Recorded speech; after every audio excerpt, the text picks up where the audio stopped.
Just when I thought I had seen it all, my whirlwind trip to India opens my eyes to a whole new world of realities.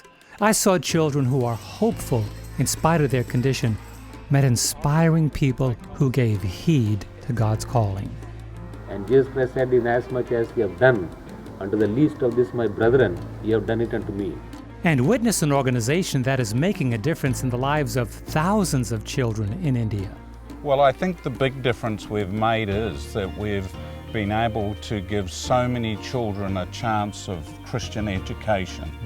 Come and join me in this extraordinary journey to this extraordinary land.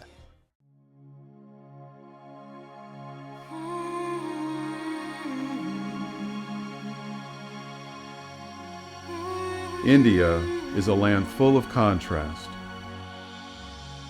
It's a land of great mystery and beauty. It's a land of unspeakable despair. But traveling through India, one thing is for sure. It's a land filled with people who should never be underestimated. For the last 40 years, Asian Aid has invested in the futures of people who have never been given such a chance, and their investment has proven infinite returns. Driven by the vision of Helen Eager, dedicated to helping those who have the least, Asian Aid is an organization implementing diverse development projects and sponsoring thousands of children. Their outreach spans from Bangladesh to Nepal, Sri Lanka, and beyond, from remote villages and empty fields to sprawling centers of education, from nothing to the unimaginable. Now, Asian Aid decided to document the work it has been doing all these years with a desire to show the world what is possible by digging wells in remote villages for clean drinking water and bringing much-needed health care to the women of Nepal, by providing an education for orphans, deaf, and blind children, giving them a sense of place, a home. But what we really discovered was being given was hope, giving hope to children, giving hope to women, giving hope to the ones who need it the most. This is Hope in Motion.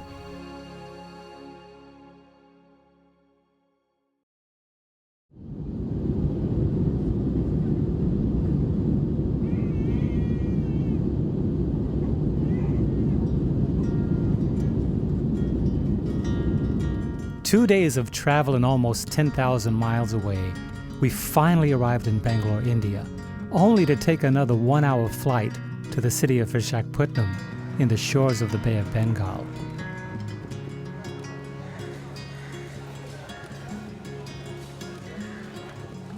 It was hard to imagine what we would see when we finally arrived in India.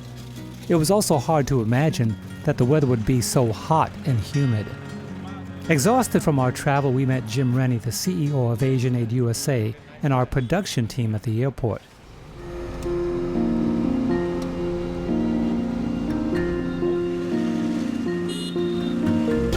Driving through the streets of Visakhapatnam was an experience in itself.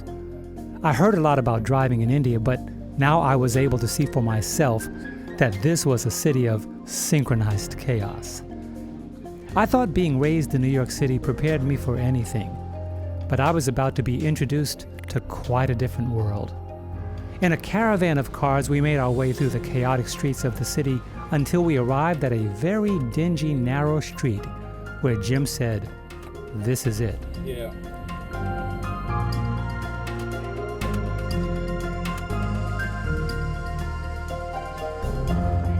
Interminglings of smiles and bright, colorful native outfits on that narrow alley were the sights and smells of despair and hopelessness, a slum settlement in the city. And it was quite a challenge taking it all in as we made our way to the Slum School, a development project undertaken by Asian Aid. Well, welcome to the small city of Vizag, here in the slums of India. This is one of many cities around the country of India. And people come here gathering, looking for work, looking for hope, looking for employment, often disappointed, often not finding anything beyond their daily wages and daily labor jobs. However, we've come here to let you know that there is an answer, and Asian Aid has found the answer to situations like this in the slums of this country, and that is to build a school. The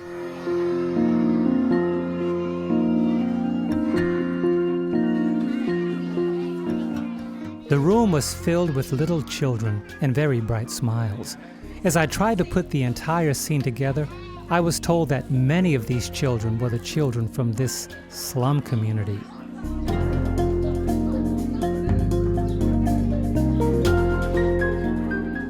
The children sat on the dusty ground uncomfortably close together. It was such a joy to hear them sing. I was able to share stories to let them know that Jesus cared about each of their lives.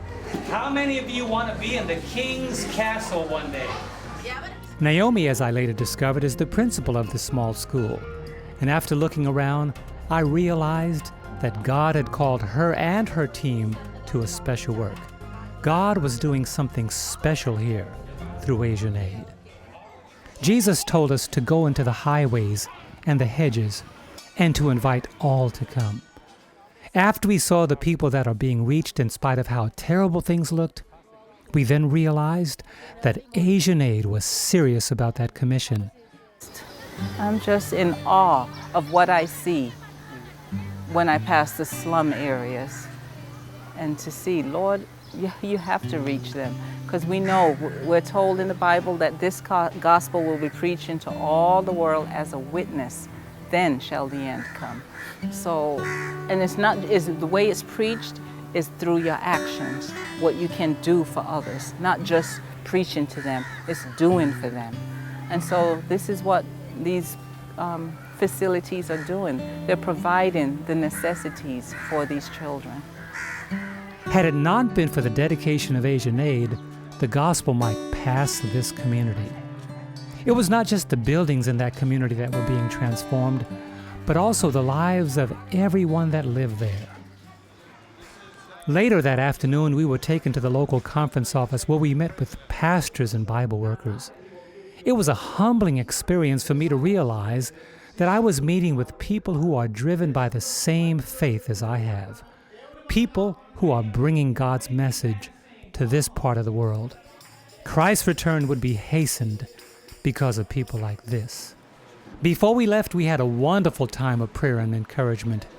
Our first day with Asian Aid was a day of incessant and frantic activity. It was a small peek into what was in store for us.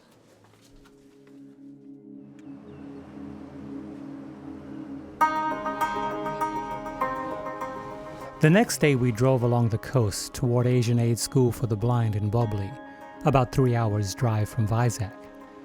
As it always happens during missions, you expect the unexpected. As we reached the small town of Vizianagram, we took a detour to visit an Adventist school campus.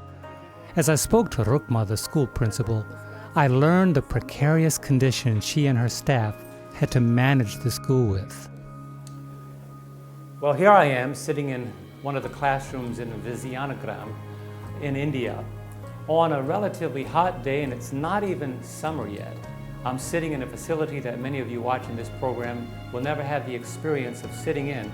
Desks that are old, floors that are not carpeted or covered with any kind of wood, and the ceilings are very hot, and it's not even summer yet. When it rains, the rain comes in. When it is hot, the sun and its heat comes in. And these are the conditions under which the students are learning day by day, quite unlike the way it is in the United States and many other parts of the world. However, there are some plans in place. Actually, we're looking for a brighter future. Asian Aid, along with the sponsors that partner with it, are going to make a difference in this community. This is a large campus. These conditions are repeated from classroom to classroom. But there is hope. Along with sponsorship and those who stand with Asian Aid, there are plans, and we are looking forward to building a new campus, hopefully 2 stories, and it's going to be built right over there.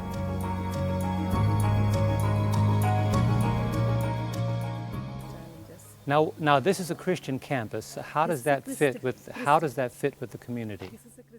Rukma explains to me that people send their kids here even though it's a Christian school. Okay. But lack of facilities is deterring many of them from sending them here.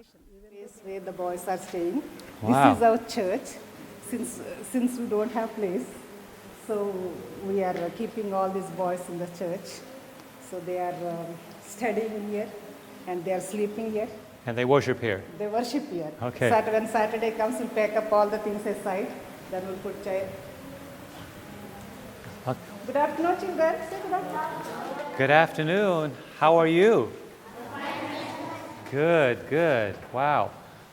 But show us some of their beds where they lay down each night. Actually, they don't have proper beds. They'll only sleep on mats, sir. Okay. Mats. So they sleep, this is where Yeah, they yeah, sleep. yeah. This is some of their sleeping Yeah. quarters. Right. So this is one of their beds right here. So where's this, do they have a pillow? So could I lay down here and try it out?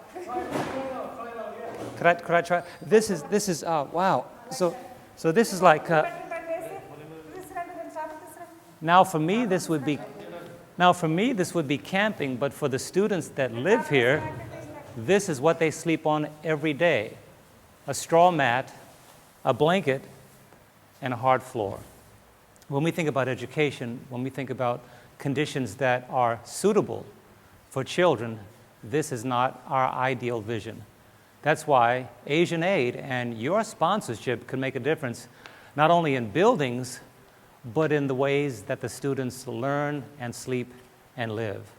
What an amazing revolution. We can start here if we join hands together and begin to impact the schools in this region of the world. Hey, I noticed that you're writing in English over here, but then you're writing in your own language in other places. Isn't that amazing? Wow. You know, it's a life-changing experience when you come here to schools like this in India, and this is one of many that have some of the similar conditions. We showed you where the children sleep, where they study, where they worship, and for the boys, it's in the very same facility. This is school, this is home, this is also their church. But something else that impressed me is that we have so much where we live. We talk about technology. There are no computers here. We talk about iPads and iPods and even things that can help enhance their learning skills, but those are non-existent here. Also, there are some students like this one and this one. This is David, and what's your name again? And these young boys can learn like any of our students in America can learn, or any other part of the world, but the advantages that we have is something that they're missing. And there may be some of you watching this program that say, well, now how can I experience this? Or not only the experience, but how can I make a difference? Well, they are learning English, but conversational English is something quite different. And you may think about volunteering to come here and help out in the school facility, and maybe even being part of the teaching staff to teach these young men and also the young women conversational English. What a difference can be made in this part of the world if we think about how the Lord is impressing our lives to go forth not only with the preached gospel, but with the gospel of experience to transform these lives. Things to give you today. Oh, yeah. This is the office building. This is our prayer hall for office. So for time being, we kept all these girls here. Yeah. 28 girls are staying in this. And they're all pretty. Hi, girls. This is Mr. Longer. It's quite a huge campus, and Asian Aid has dreams for this campus to put up facilities here and usher them towards self-growth. But more importantly, provide the children with a dignified place to live and study.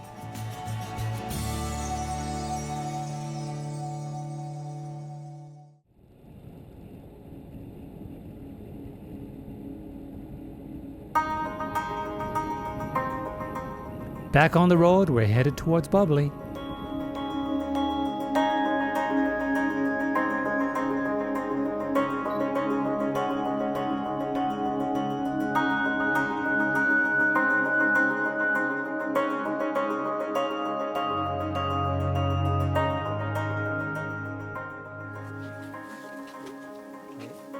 Thank you. Okay. Yes, yes. My name is Damodar. And I'm John. Good to meet you. You are? How are you? And how are you doing? Thanks, sir. Are you also one of the cricketers? Good. Good afternoon, sir. You're a tall one. Well, here we are at Asian Aid High School for the Blind. We had a welcome that, I tell you, was so warm. And it's amazing, the percentage, there's about 110 boy students to about 60 girl students, but the girls far outweigh the guys when it comes to beautiful outfits. But we're going to take you on a tour of this wonderful facility and let you know what God is doing here in India and what God is doing through the sponsors of Asian Aid. Stay with us.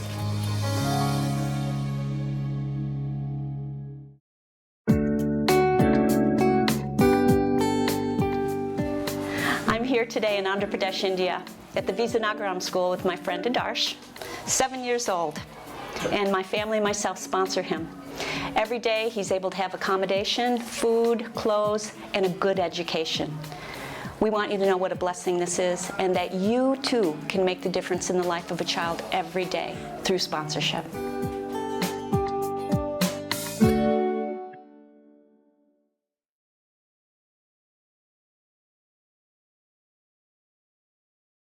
Good evening, sir. Good evening. And what's your My name? name is Venkatesh. What's your name, sir? I'm John. A warm welcome awaited us at the Asian Aid School for the Blind. And here the simple act of a handshake, a simple gesture of putting your hand on somebody's shoulder gave a whole different meaning for me. Touch was for them a communication tool. The School for the Blind at Bubbly is in a quiet location surrounded by bright green rice fields, an ideal location for learning for those with disabilities. I was glad to learn from Pastor Paulson, the school principal, that there was no preferential treatment for admission. Once they come into the campus, they are all one. And we make it very clear, no religion, no caste, or no family background, nothing is going to stop them from giving them admission. We take everyone.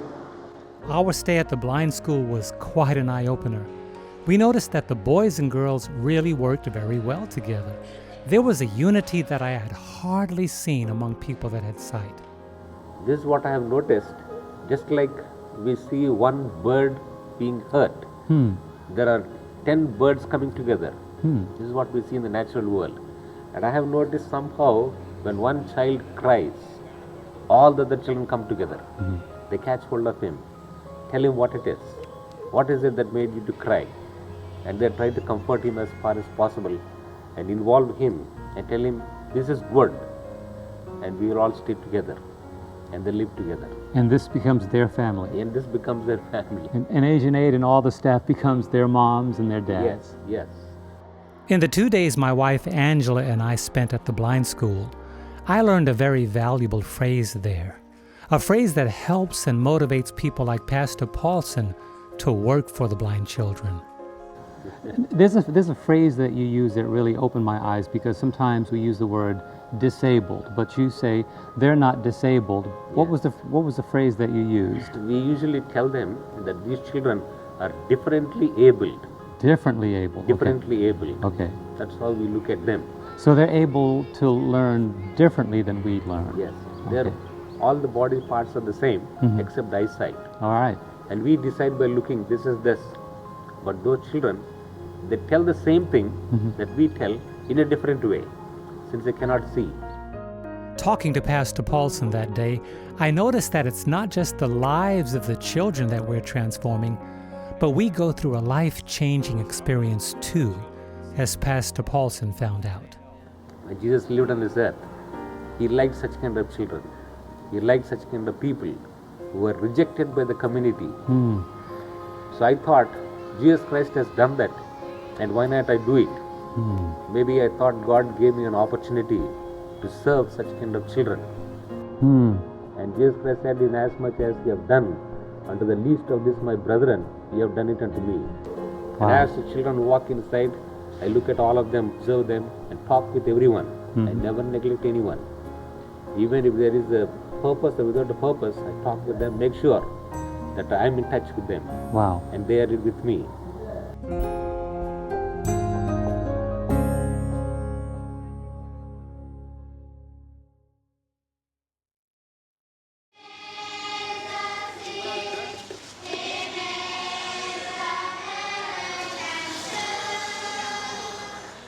Sabbath in Bubbly was a solemn experience. Church was in the town center on a terrace of the Adventist day school in town. Members from town as well as children from Sunrise Home attended the service. As I was mentally preparing for the sermon I was to give, I was moved by the reverence of the local people, especially the women. Women covering their heads bowed their heads to the ground as they prayed.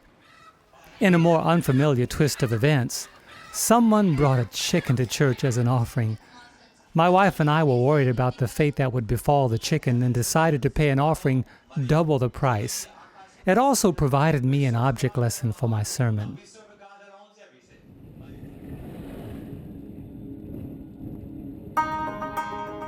That Sabbath afternoon, we made our way to the Sunrise Children's Home, about 10 miles from Bubbly Town. When we reached there, boys and girls were waiting for us at the gate, greeting us and showering us with beautiful flowers as we walked into the campus.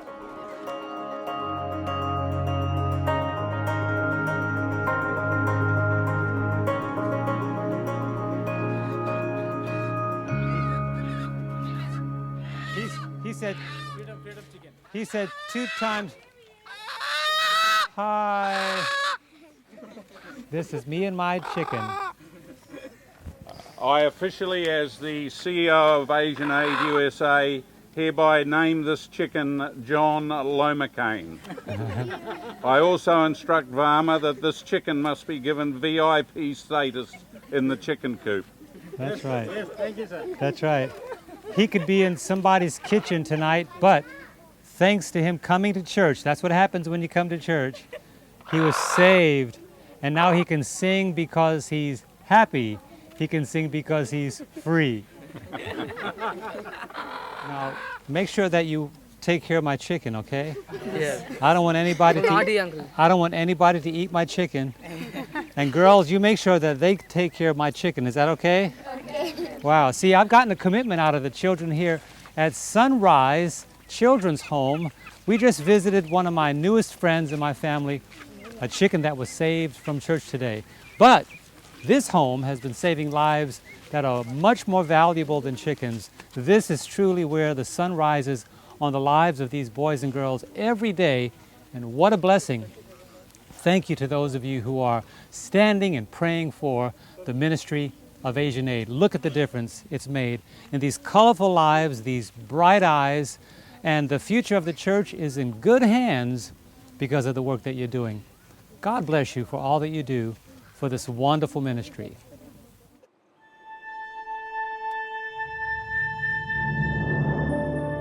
Raj Varma, who is Asian Aid's field officer, showed me around this new campus. So what you just showed me is, this is the quarters.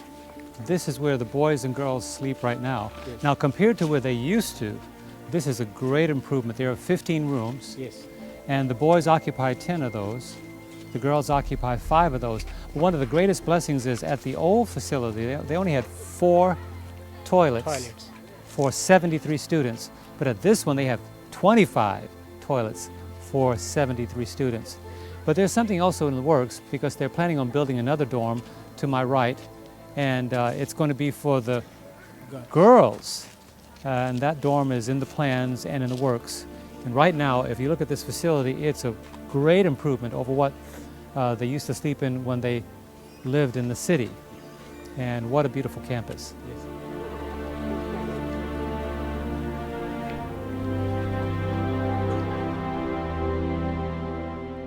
As Raj Varma was showing me around, I was constantly reminded of the difference Asian Aid is trying to make here, in this part of the world, for the children. Well, I think the big difference we've made is that we've been able to give so many children a chance of Christian education. Mm-hmm. And we take children based on need, and they're sponsored by a person at home. And these people are making a big difference in the life of the children that you've seen every day. This provision for Christian education was all the more evident as we were taken down to the riverside beside the campus.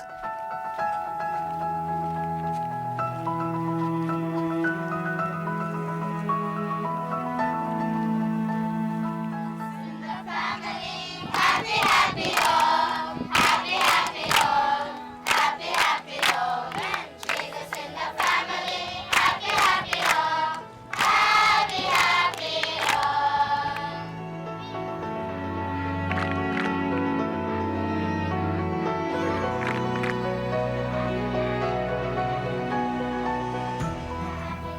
well, here we are, down by the riverside at the Sunrise Home, enjoying sundown worship on a beautiful Sabbath afternoon.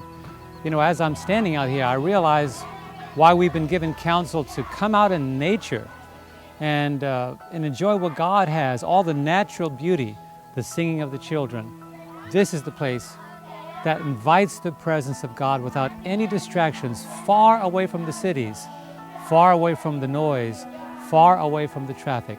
What beautiful sounds to hear nature speaking to us and the voice of the children as the Sabbath sets. This is worship at Sunrise Home.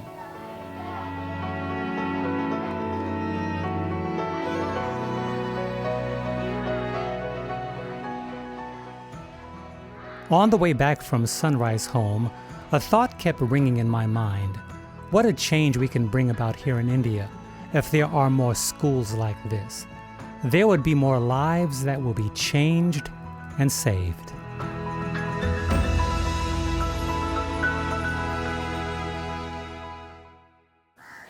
You know, here I am sitting at the end of a trip that has really revolutionized the way I look at Asian aid, revolutionized the way I think of missions, particularly in India. For so often I've sat in my living room there and watched Asian Aid when it came on television. But what a difference to come here and experience, to see the lives being changed. The children at the blind school, the school in Vizag, the school in Bubli, Sunrise Home, to meet the staff, to see that these individuals are not here for the money, but boy, the payment is far greater than anything that we can write down on paper. And I know by personal experience and by being here that Asian Aid is not just a program, not just a good broadcast, but really it is something that's transforming lives. And I've got to say, as a pastor, preaching and teaching, this has really, really blessed my life. Really, I am changed by this experience, and I will really not be the same after this trip.